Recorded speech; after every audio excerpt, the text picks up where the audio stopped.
একদিকে যখন আপনারা দেখলেন যে তিলজলায় বেআইনি নির্মাণ ভাঙতে নিয়ে আসা হলো বুলডোজার, তখন অন্যদিকে গড়িয়ায় বেআইনি ক্লক টাওয়ার ভাঙতে নিয়ে আসা হলো হাইড্রা।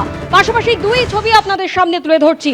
গড়িয়ার কামড়রোহিতে বেআইনি ক্লক টাওয়ার ভাঙতে গেল পুরসভার টিম। এই ক্লক টাওয়ার উদ্বোধন করেছিলেন অরূপ বিশ্বাস। ক্লক টাওয়ারের পাশে ফলকে উদ্বোধক হিসেবে লেখা রয়েছে অরূপ বিশ্বাসের নাম। আর ওই বেআইনি ক্লক টাওয়ার ভাঙতে নিয়ে আসা হলো হাইড্রা।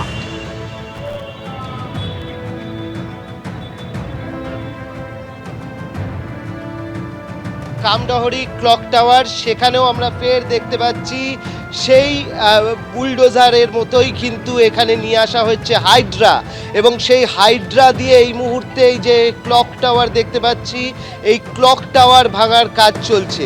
খুব উল্লেখযোগ্যভাবে তোমাকে বলি যে এইটার উদ্বোধন করেছিলেন শ্রী অরূপ বিশ্বাস, তৎকালীন পশ্চিমবঙ্গ সরকারের মাননীয় মন্ত্রী। এখনও ফলকে নাম লেখা রয়েছে যে অরূপ বিশ্বাস, তিনি উদ্বোধন করেছিলেন। এবং সভাপতি হিসেবে ছিলেন হচ্ছেন সন্দীপ দাস, যিনি হচ্ছেন পৌর প্রতিনিধি 111 নম্বর ওয়ার্ডের। অর্থাৎ হচ্ছে পুর প্রতিনিধি এবং তার সঙ্গে মন্ত্রী, তারা এই ক্লক টাওয়ারটার উদ্বোধন করেছিলেন। কিন্তু সেই ক্লক টাওয়ারের বিরুদ্ধে স্থানীয় একটি ক্লাবের প্রতিনিধিরা তারা গিয়েছিলেন আদালতে, এবং আদালতে যাওয়ার পর আদালত ভাঙার রায় দেয়। কিন্তু অদ্ভুত বিষয় হচ্ছে, এর আগে পুরসভা ভাঙতে এসছিল, কিন্তু পুরসভাকে ফিরে যেতে হয়েছিল। যেটা অভিযোগ যেটা পাওয়া যাচ্ছে যে তৃণমূল কংগ্রেসের যারা কর্মীরা ছিলেন তারাই বাধা দিয়েছিলেন। তোমাকে সরাসরি দেখাবো, ক্যামেরাম্যান ভগবান শাহকে দেখাতে বলবো। দেখো এখানে কি লেখা রয়েছে। এখানে একটা পুরো লেখা রয়েছে যে কামডহরি ক্লক টাওয়ার, উদ্বোধক অরূপ বিশ্বাস এবং সভাপতি হচ্ছে সন্দীপ দাস লেখা রয়েছে। তো স্বাভাবিকভাবে আমরা দেখতে পাচ্ছি যে এই মুহূর্তে এখানে পুলিশ রয়েছে, কেন্দ্রীয় যে বাহিনী সেই কেন্দ্রীয় বাহিনী রয়েছে, সব মিলিয়ে পুলিশ প্রশাসনের যারা রয়েছেন তারা রয়েছেন, কেন্দ্রীয় বাহিনী রয়েছেন, হাইড্রা নিয়ে আসা হয়েছে, এবং সব মিলিয়ে কিন্তু এখানে কাজ হচ্ছে দ্রুত গতিতে। এবং এই যে ক্লক টাওয়ার যেটাকে বেআইনি বলা হয়েছিল, সেটা কিন্তু পুলিশি প্রহরায় ভেঙে ফেলার কাজ শুরু হয়েছে। হাইড্রা নিয়ে আসা হয়েছে, কলকাতা পুরসভা থেকে নির্দেশ এসছে যে তাদেরকে ঠিক এইভাবেই ভাঙতে হবে, এবং যারা কন্ট্রাক্টর কলকাতা পুরসভা তারাও এখানে রয়েছেন। পুরসভা কি বলেছে আপনাদেরকে, কি নির্দেশ দিল পুরসভা? এটাকে ভেঙে ফেলার জন্য আমাদেরকে নিয়ে আসা হয়েছে, আমরা ওটা করছি। কি আনতে বললো? মেশিন কি আনতে? হেডরা আছে, উইঞ্চ আছে, চেন পুলিং আছে, গ্যাস কাটার আছে, ম্যানুয়াল আছে, সব কিছু আছে। এটা আমরা নামিয়ে দেবো। না, সেটা আমরা জানি না, সেটা ডিপার্টমেন্ট জানে, অফিসার জানে।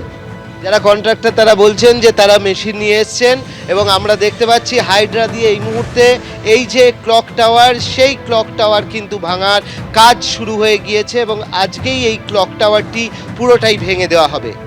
বেআইনি নির্মাণ নিয়ে পশ্চিমবঙ্গে এবার উত্তরপ্রদেশের দাবাই। মুখ্যমন্ত্রী শুভেন্দু অধিকারীর কড়া নির্দেশের পর অ্যাকশনে প্রশাসন। মুখ্যমন্ত্রীর কড়া নির্দেশের পরই এই বদলের পশ্চিমবঙ্গে বেআইনি নির্মাণ ভাঙতে আনা হলো বুলডোজার।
আইএসএফ এর বিধায়ক নৌশাদ সিদ্দিকী এই মুহূর্তে কিন্তু ঘটনাস্থলে এসেছেন এবং তাকে কেন্দ্র করে বা তাকে ঘিরে এই মুহূর্তে যারা এখানকার স্থানীয় বাসিন্দা রয়েছেন তারা তাদের অভাব অভিযোগের কথা বলছেন। আমরা দেখেছি সকাল থেকেই যখন বাড়ি ভাঙার এই কাজ চলছিল তখন স্থানীয় মানুষদের একাংশ এই বাড়ি ভাঙার প্রতিবাদ তারা করছিলেন, বিভিন্ন জায়গাতে তারা জড়ো হওয়ার চেষ্টা করছিলেন, কিন্তু তার আগে সেন্ট্রাল ফোর্স এবং পুলিশের তরফে তাদেরকে পিছু হটানো হচ্ছিল। কিছুক্ষণ আগেই এখানে ভাঙড়ের আইএসএফ এর বিধায়ক নৌশাদ সিদ্দিকী আসেন এবং তিনি ঘটনাস্থলের কাছাকাছি আসার চেষ্টা করেন, কিন্তু তার আগেই পুলিশের তরফে তাকে আটকে দেওয়া হয়েছে, একটা ব্যারিকেড করে দেওয়া হয়েছে এবং তাকে বোঝানোর চেষ্টা হচ্ছে যে এই ব্যারিকেডের বাইরে বা ব্যারিকেডের থেকে ভেতরে তাকে যাওয়ার কোনো অনুমতি নেই। এবং তাকে এবং পুলিশের সাথে এই মুহূর্তে যে ছবি দেখা যাচ্ছে, নৌশাদ সিদ্দিকী কথা বলছেন। আজকে সকাল থেকে আমরা এখানে যে ছবি দেখিয়েছি যে এই জিজে খান রোডে যেখানে মূল ঘটনাস্থল সেই বাড়িটি ভাঙার প্রক্রিয়া চলছে, সেখানে বুলডোজার এনে গতকালকেও ভাঙা হচ্ছিল, আজকেও সকাল থেকে সেই বাড়ি ভাঙার প্রক্রিয়া চালানো হচ্ছিল। বিকেল নাগাদ তার পাশের যে বাড়ি যেখানে 6টি পরিবার থেকে তারা অন্যত্র শিফট হয়ে যায় এবং সেখানে বুলডোজারের মাধ্যমে ফার্স্ট ফ্লোর ভাঙার চেষ্টা হচ্ছিল এবং সেই ভাঙার প্রক্রিয়া চলছিল। তারই মাঝখানে নৌশাদ সিদ্দিকী ঘটনাস্থলে আসেন, গোটা বিষয়টি তিনি বোঝার চেষ্টা করেন, কিন্তু ঘটনাস্থল থেকে কয়েকশো মিটার আগেই ব্যারিকেড করে দেওয়া হয়। সেন্ট্রাল ফোর্সের মুহূর্তে ঘেরাটপ সেখানে রয়েছে, নৌশাদ সিদ্দিকীকে ভেতরে আসতে দেওয়া হচ্ছে না এবং স্থানীয় যারা বাসিন্দারা রয়েছেন এই এলাকার তারা তাদের যেভাবে এই বাড়ি ভাঙা হচ্ছে সেটা নিয়ে তারা তাদের অভাব অভিযোগ জানাতে থাকেন এবং এই গোটা বিষয়কে কেন্দ্র করে কিন্তু কিছুক্ষণ আগে আমরা দেখলাম যে একটা বাকবিতণ্ডার জায়গায় যায় এবং নৌশাদ সিদ্দিকী এখন যারা স্থানীয় বাসিন্দারা রয়েছেন তাদের সাথে কথা বলার চেষ্টা করছেন, কি তাদের অভাব, কি তাদের অভিযোগ। মুখ্যমন্ত্রী শুভেন্দু অধিকারী তিনি গতকালই কড়া নির্দেশ দিয়েছিলেন এবং তারপরেই শুরু হলো এই বেআইনি নির্মাণ ভাঙার কাজ।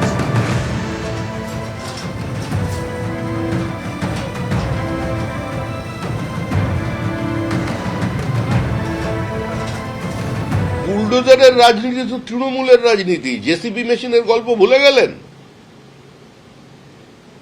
বিজেপির নেতার গাড়ি ভাঙচুর, বিজেপি নেতাকে রাস্তায় ফেলে লাথি ঘুষি চড়, তারপরে দাঁড়িয়ে ওই ওদের কে একটা বোম্মাদে যে আছে একটা কে ও আবার একটা সময় যাকে হারমাত বলে ডাকতো তৃণমূল কংগ্রেস, কি বিবৃতি দিয়েছিল, গাড়ি ভেঙেছি হাত পা ভেঙেছি এবার মাথা গুঁড়িয়ে দেবো।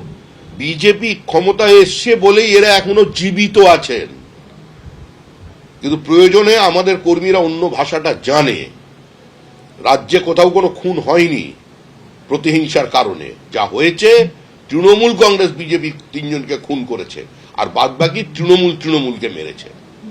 উত্তরবঙ্গের একজন কর্মীর বাড়ি ঘিরে ফেলেছিল, বিধায়কের বাড়ি ঘেরা ছিল, স্বতঃস্ফূর্ত জনরোষ লিঞ্চিং এ শেষ হয়ে যেত। আমরা দায়িত্ব নিয়ে তাদের সেখান থেকে সরিয়ে দিয়েছি, কারণ এই রাজনীতির আমরা শেষ দেখতে চাই। এবিপি আনন্দ, এগিয়ে থাকে, এগিয়ে রাখে।